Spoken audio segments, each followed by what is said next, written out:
Ada satu kata nih yang kedengarannya sederhana, tapi punya kekuatan buat mengubah segalanya. Kata itu adalah penyerahan. Hari ini kita bakal bedah bareng-bareng, bukan cuma sebagai ide, tapi sebagai sebuah komitmen nyata yang benar-benar bisa mengubah hidup. Yuk kita mulai. Pasti familiar banget kan sama lirik ini? Segala sesuatu kuserahkan kepada Yesus.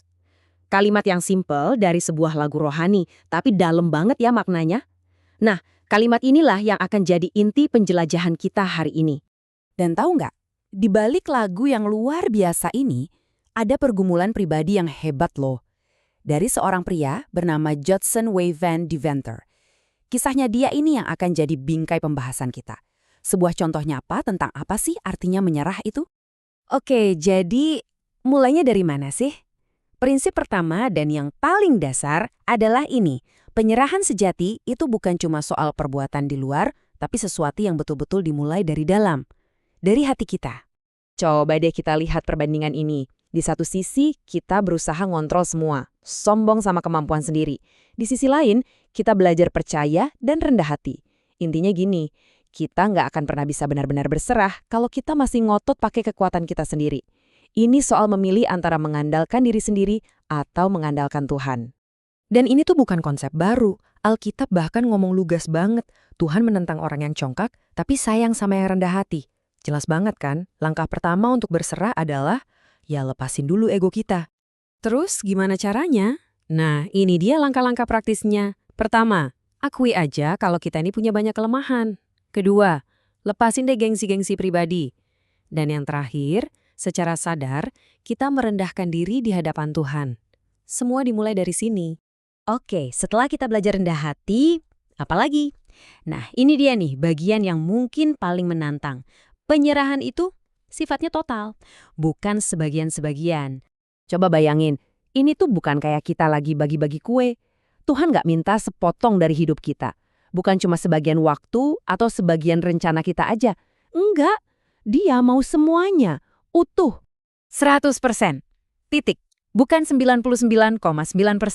Artinya, nggak ada lagi tuh area-area tersembunyi yang kita simpen buat diri sendiri. Semuanya kita serahin. Jadi, segalanya itu apa aja sih? Ya ini, hal-hal yang paling pribadi dalam hidup kita.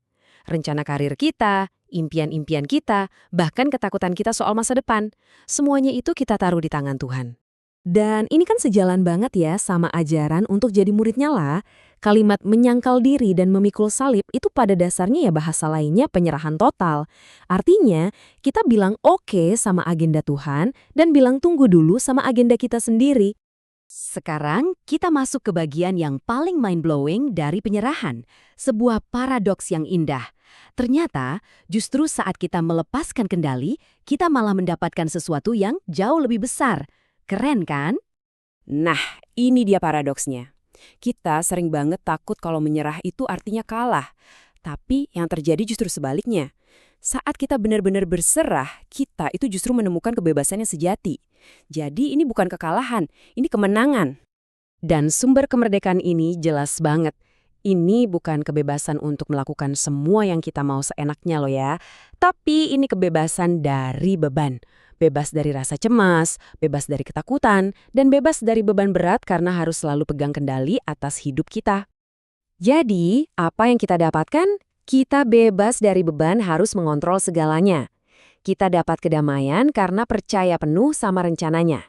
Dan yang terpenting, kita menemukan sukacita sejati karena kita hidup sesuai dengan tujuan kenapa kita diciptakan. Luar biasa kan? Dan pada akhirnya penyerahan itu bukan cuma buat keuntungan kita pribadi. Justru, hidup yang sudah diserahkan sepenuhnya adalah hidup yang bisa Tuhan pakai secara dahsyat untuk kemuliaannya dan untuk jadi berkat buat banyak orang. Setelah kita ngerti semua ini, yuk kita balik lagi ke cerita awal, ke kisah Judson W. Van Deventer. Sekarang, semua prinsip tadi bakal kita lihat dalam hidupnya, dan mungkin kita juga bisa bercermin dari sana. Ini waktunya kita refleksi. Ini dia perjalanan hidup Judson. Dia itu ada di persimpangan jalan, galau berat antara ambisi pribadinya sama panggilan Tuhan. Sampai pada satu titik, dia akhirnya memutuskan untuk menyerah total. Dia lepaskan semua rencananya. Dan dari momen penyerahan itulah lagu I Surrender All atau Ku Serahkan Semua ini mengalir begitu saja dari hatinya. Jadi kesaksian yang abadi sampai sekarang. Kisah Van Deventer ini seolah-olah jadi cermin buat kita ya. Pertanyaannya sekarang bukan lagi tentang dia, tapi tentang kita masing-masing. Setelah dengar semua ini, sudahkah kita benar-benar menyerahkan segalanya kepada Tuhan? Kalau bahasan ini kena banget di hati Anda, ini bukan paksaan tapi lebih kayak sebuah ajakan. Ada 4 langkah simpel yang bisa kita ambil.